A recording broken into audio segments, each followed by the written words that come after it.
Welcome to Leadership Lessons from the Seat of the CEO. Today I have had the honour and privilege of speaking with Chris Duncan. Chris is the CEO of his own business, but has recently vacated the seat of CEO in a media organisation within the UK, but in a family-owned business sitting globally. Chris took over his CEO role just as COVID happened, so what an interesting experience that was on day one to be leading the business literally from his bedroom PC. So some great stories to tell around leading through ambiguity, leading through uncertainty, and pulling the business with him out the other side. I hope you enjoy the conversation. Chris, welcome. Hi. Thank you for being with me this morning here in London. Pleasure. And if I can just set a little bit of context for our listeners, you have occupied the seat of CEO in a large media-based organisation. Yes. You've recently come out of that seat, so I think you're even in a better place to speak with wisdom around what that experience was like, and importantly, what you would advise people. Sure. And maybe we'll start with your entry into your role, because you moved organisations for your CEO role. Tell us a bit around what that transition was like for you. It was an interesting transition. I came out of News Corp. I'd been in News Corp for maybe, I think 13 years in the end. So I'd worked across the sun, eventually ended up running the Times, decided to leave News Corp, found a job at Bauer as the CEO. So I was about to kind of move from news to magazines, Yes. to move from being kind of commercial MD to being the CEO. I think I signed the contract in January, and by the time I arrived in April, COVID had struck. And 2 weeks before I joined as a brand new CEO, everyone had left the building. So I joined, they sent me a laptop, and I joined from like everybody at the time, from my bedroom on a Teams call, and sort of announced myself as the new CEO. And had to effectively kind of from a cold start sort of get going as that was my first CEO experience, was a sort of, Wow. Hello, everybody. I too am in my bedroom experience. In some ways, it probably meant you got to the human dimension in an accelerated way.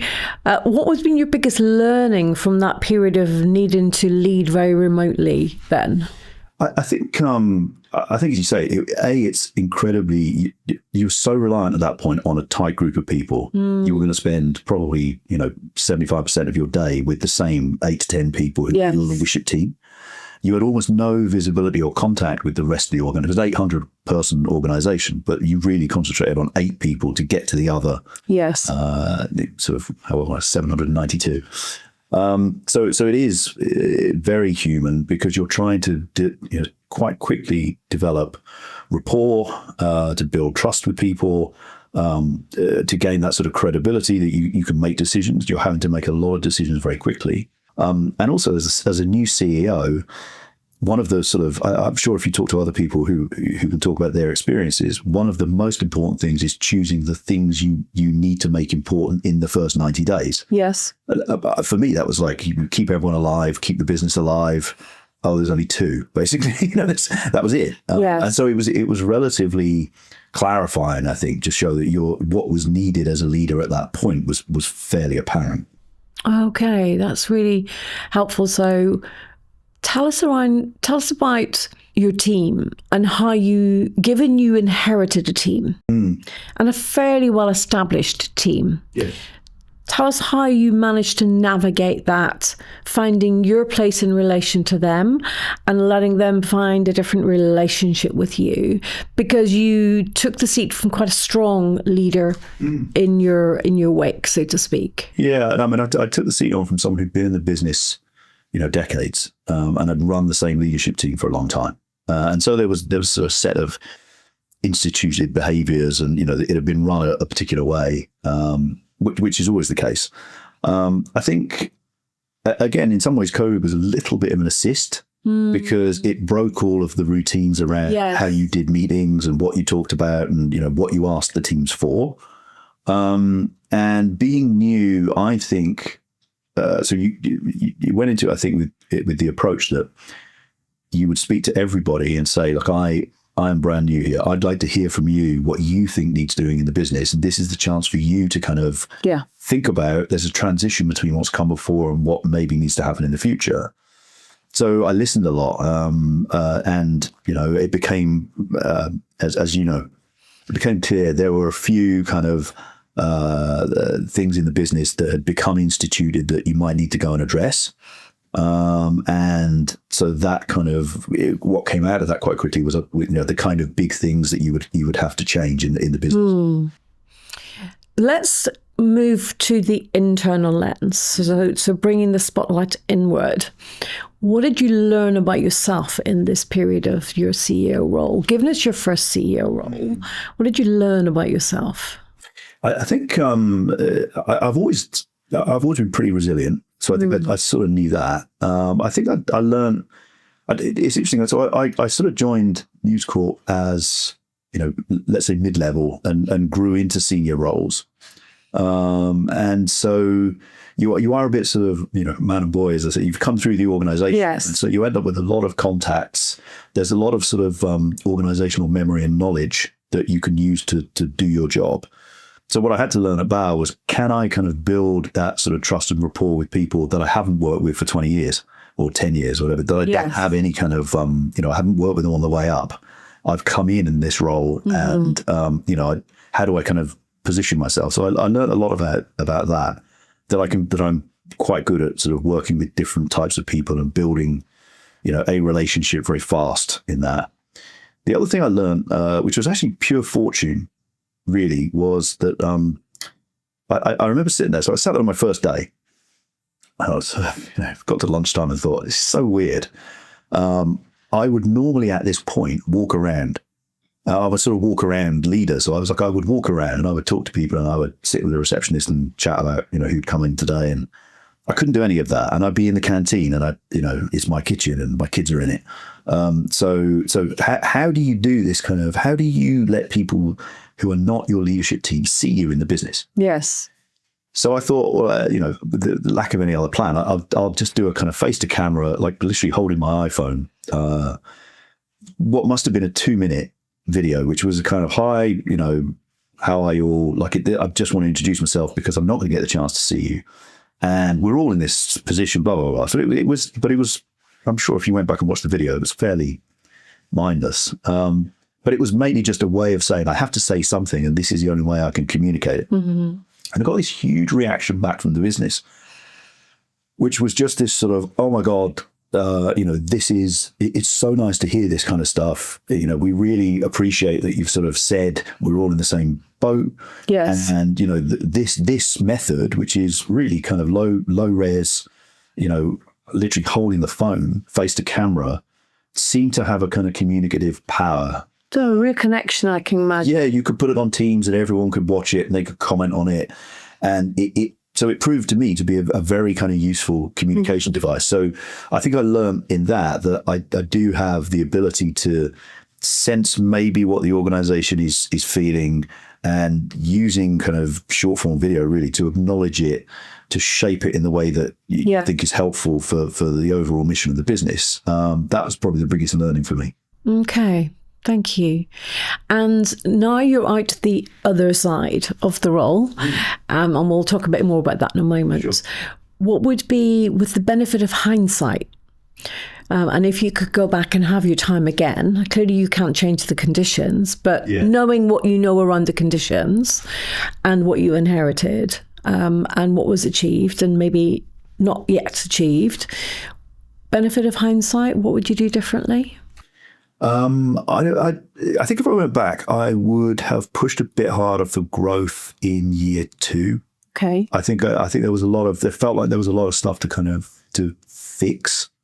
There was definitely a point at which, so I'm very future focused and I want to fix everything. And I have all these things that I want to get done, and I have quite a capacity for working across different departments with different people. So I have this leadership team of sort of 8 or 9 people, and I talk to each of them and I think, well, let's do this. And then suddenly I find sort of in the middle of year 2, I've sort of commissioned too many projects.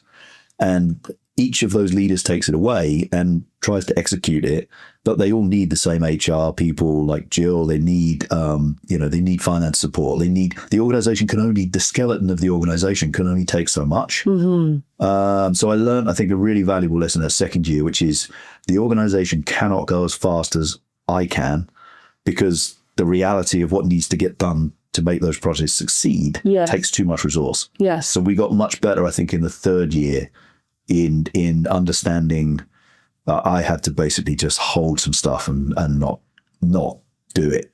And how was that? Well, I hated it, but it was because they sort of, they're the things that niggle at them. You just think, that could get fixed, but you just think there's only so much capacity. Mm-hmm. And I think if you remember when, one of the hardest moments I think in that period was probably not, oddly, the COVID piece. For me, one of the days when I really kind of felt like a blow to the kind of solar plexus of the organization was the Ukraine invasion. Yeah. So 3 years ago, because it felt like we had just sort of come through COVID and we were just seeing the project loads kind of clear, and there was a sort of a sense of the clouds slightly lifting. And I think we underestimated then how much energy people had expended and how drained people were. Mm-hmm. And you could feel that sort of the news about you was just, it just put people on their knees, I think, for a while. And so at that point, we also took a lot of the workloads down, because you cannot drive people forever in situations like that. So we're tuning to the context acutely. Yeah, just knowing, I think your job to some extent is in that role is to understand you need to get people to perform just as much as they can, but know when you're pushing them too far. Yes. And now in the next phase of your career and profession, you've moved out of the seat of CEO, but of course you're still in the CEO seat, but of your own organisation as you start up your business. Yeah. What are you carrying with you and what are you leaving behind? That's a good question. I think carrying with you, trying to keep the focus. I mean, part of the skill I think that you have to have in the CEO role, I'm not saying I'm a perfect example of it, but the skill you have to try to get to is to spend the right amount of your time on the things that only you can uniquely affect. Mm-hmm. So that's strategy, it's structure, it's the sensibility kind of and culture of the organization. And so you have to be ruthlessly protective of your time and be able to say no to lots of things and be able to make sure that you're driving the agenda isn't driving you. And when you then come down to running your own, you're starting up your own business, that's also really important, because you can spend a lot of time redesigning the website, but actually you need to get out and, meet people and work out what it is that you're going to sell. So I think that focus is the one thing. Yeah. I think the thing you leave behind is, it's funny when people talk to me about, I'd love to be a CEO. And you sort of say, well, what do you think it is? And they say, well, you go into rooms and you bang the table and everybody does what you say. And you think, that's really not that. 50% of your time is spent in some ways administering and governing the organization that you're at the head of. There's compliance, there's board reports, there's a lot of documentation. You do the welcome events, you've got to represent with the government. There's all kinds of things that are actually not what you would typically think. One of the things you do leave behind when you go to run your own thing is, I'm pretty quick on governance now. All conversations are in the shower. It's pretty easy to get that stuff done. Okay. What would be your counsel for someone preparing for their first CEO role, regardless of what kind of organisation it is, but of a reasonable scale where they are inheriting a team? What would your counsel be? My first counsel would be, what got you here will get you there. So there is the temptation to try to become a CEO in between being appointed and starting. Mm-hmm. But the reason that you're being appointed as a CEO is because of the skills that you have. And you have a super strength. Everybody, not lose sight of that. Don't lose sight of that, and don't try and kind of become a kind of, don't turn up like a cosplay CEO. I've definitely seen that where people moved roles, became more senior, and had huge respect from the teams at the point that they were appointed, but almost blew that by turning up as if they turned into somebody different. Yes. So understand that it's a role. It's not a performance. Yes. So that's the first thing. I think I'd say you do have to recognize that, again, I won't name the person who said this, but they said, I'm pretty sure the week I became the CEO, I got 10% funnier, 10% more attractive, like 10% smarter, because the reaction that you get in that role can be distorting. Yes. So, you are often the person in the room that, people sort of the room and they look to you to start meeting, all the rest of it. You have this sort of elevated position. And so you have to be really self-aware that on the one hand, you haven't become 10% funnier and 10% smarter. On the other hand, your words do carry more weight. So you have to kind of manage yourself quite well.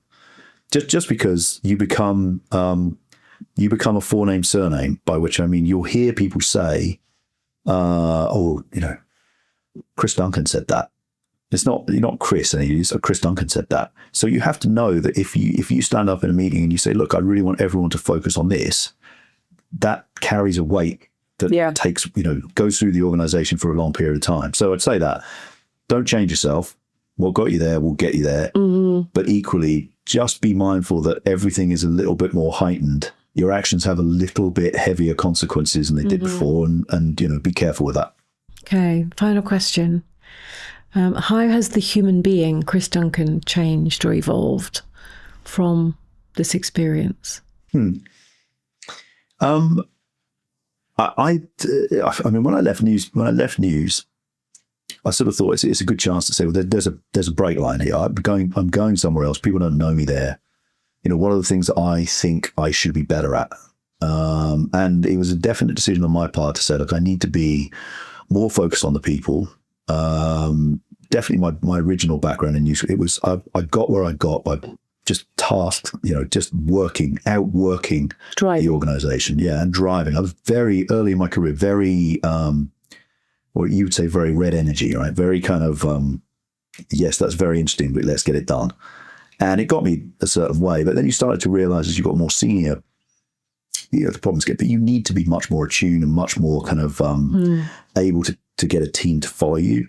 And so I made a conscious decision to focus on that. And then, it wasn't a blessing, but COVID then meant you absolutely doubled down on that, because for a period of time, your role was like chief medical officer. You were kind of trying to manage the kind of the organization through that crisis.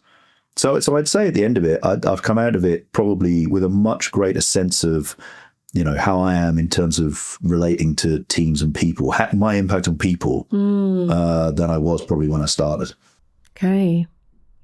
And you are now in your new adventure. How's it going? Great. I mean, it's early days. It's, we started at the turn of the year. So, it's there's so many people who have been very kind to me in terms of introducing me or, letting me kind of run ideas by them. So, I'm pretty excited about it. Yeah, well, I wish you all the very best as you step in and alongside and guide and advise the CEOs when they're ready to ask for help. You've certainly got the experience to draw from. So thank you once again for taking the time to be with me this morning. It's a pleasure. Thanks for having me. Thank you.